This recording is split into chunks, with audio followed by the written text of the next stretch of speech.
दोस्तों, चाइना एक ऐसा देश है जहां पर आपको एक से बढ़कर एक चीज नकली मिल जाएगी। चलिए, चीजों तक तो ठीक था, लेकिन खाने वाली आइटम्स को भी चाइना नकली बनाकर दूसरे देशों में भेजकर खूब पैसा कमा रहा है। अब दोस्तों, बात करते हैं चाइना के किसानों की। दोस्तों, जब हम किसान का नाम लेते हैं तो हमारे मन में ख्याल आता है एक बेचारा सा मेहनती और कम पैसों वाला शख्स। लेकिन दोस्तों, चाइना में ये बिल्कुल भी उल्टा है। किसान अनाज वगैरह की खेती तो करते ही नहीं, वो करते हैं सांपों की खेती। दोस्तों, कैसे होती है चाइना में सांपों की खेती और कैसे चाइना के किसान कमाते हैं करोड़ों रुपए, इस खेती के बारे में जानने के लिए वीडियो के आखिर तक हमारे साथ जुड़े रहिए। तो चलिए वीडियो को शुरू करते हैं। दोस्तों, सांप इतना खतरनाक जानवर है कि अगर ये किसी को काट ले तो 100 में से 80 लोगों की जान तो घबराहट की वजह से ही चली जाती है। अब इतने खतरनाक जानवर को अगर कोई गलती से भी देख ले तो उसका डर कर भागना मुश्किल हो जाता है। लेकिन दोस्तों, चाइना के किसान तो इन्हें हाथों में लेकर घूमते हैं और इनकी खेती भी करते हैं।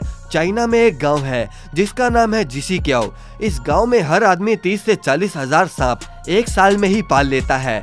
इन गांव के लोगों ने सांपों की खेती में इतना पैसा कमाया है जितना कि आप सोच भी नहीं सकते। इस गांव में करीब 40 साल पहले एक आदमी ने सांपों की खेती शुरू करी थी। उसका मकसद था इन सांपों के जहर को दवाई बनाने वाली कंपनी तक पहुंचाना और सांपों के मांस को उन लोगों तक पहुंचाना जो इसे खाना पसंद करते हों, और सांपों के चमड़े को बड़ी बड़ी लेदर फैक्ट्रीज में भेजना। ऐसा करके ये आदमी साल के करोड़ों रुपए कमाने लग गया और ये देखकर पूरा का पूरा गांव इसी काम में लग गया।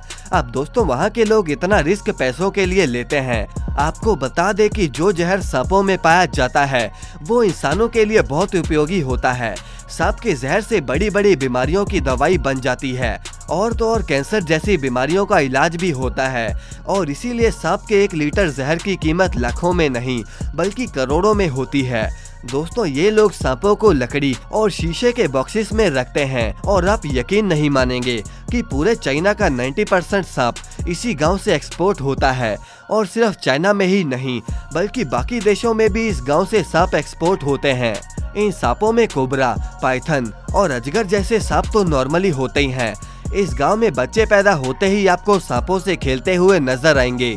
दोस्तों, जब सांपों के बच्चे थोड़े बड़े हो जाते हैं तो उन्हें प्लास्टिक के बैगों में भरकर एक जगह से दूसरी जगह लेकर जाया जाता है। इन सांपों को बूचड़ खाने भेजने के बाद सबसे पहले इनका जहर निकाला जाता है और फिर इनके सर को काट कर रख लिया जाता है।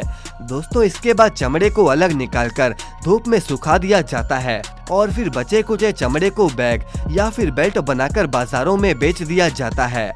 दोस्तों, यहाँ पर 5 स्टेप स्नेक भी पाया जाता है जिससे इस गांव के लोग ज्यादा डरते हैं, क्योंकि अगर ये सांप किसी को डस ले तो वो इंसान बस 5 कदम ही आगे बढ़ पाता है और फिर वहीं पर लुढ़क कर उसकी मौत हो जाती है। अब दोस्तों, आप इस बंद गोभी को देखिए। देखने में तो ये आपको बिल्कुल असली लग रही होगी, लेकिन अगर आप इसे गर्म पानी में डालेंगे तो आपको पता चल जाएगा कि कैसे प्लास्टिक से ये बनाई गई है।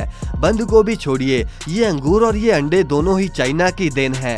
वैसे दोस्तों, चाइना की वुहान मार्केट में आपको हर एक जानवर का मीट खाने को मिल जाएगा और वुहान ही वो जगह है जहां से कोरोना शुरू हुआ था। दोस्तों, आपकी स्नेक फार्मिंग के बारे में क्या राय है? कमेंट करके हमें जरूर बताएं और इस वीडियो को लाइक करके चैनल को सब्सक्राइब करना ना भूलें।